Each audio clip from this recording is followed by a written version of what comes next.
Masyo na kayo, timbrehan mo ako agad, ha? Oo, sige. Bok, teka lang. Ako pala yung may kukuning impormasyon sa'yo eh. Impormasyon? Anong impormasyon? Di ba natin pag-usapan yung kanina? Yung kay Samson? Yung beer tayo later, beer tayo. Yun, yung mga hirit niya na yun. Puro joke lang naman yun, wala yun. Ano ka ba, Bok? Iba yung pakiramdam ko. Kapag ako nakaramdam, sure ball ako, hindi yun joke. Yan, utin mo, nagkukutis balat ng manok ko. Oh. Ang sa akin lang naman, maganda siya. Sexy. Kung ayaw na sa'yo ni Bobby, baka pwedeng, kung gusto mo, ano ka.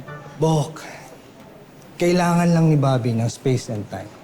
Dahil nagluluksa nga yung tao, kaya ibibigay ko sa kanya yun. Kakausapin niya ako kapag ready na siya. Ngayon, kung nagagandaan at nasisexihan ka naman kay Lieutenant Samson, ikaw na dumiskarte. Naku, Bok. Alam mo naman hindi pwede. Alam mo naman na may nagugustuhan akong iba. Sino? Si Doc Cecilia? Tigilan mo na yung kalokohan mo ngayon. Nagmumukha ka lang tanga doon. Payo ko sa'yo, Bok. Kumanap ka ng babae na yung mas makakasundo mo.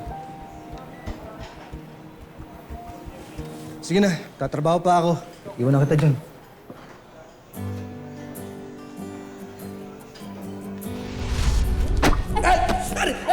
Sorry po. Emergency lang po.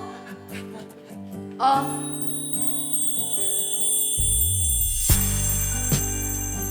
Balik mo sa akin yan, ha? Labahan mo.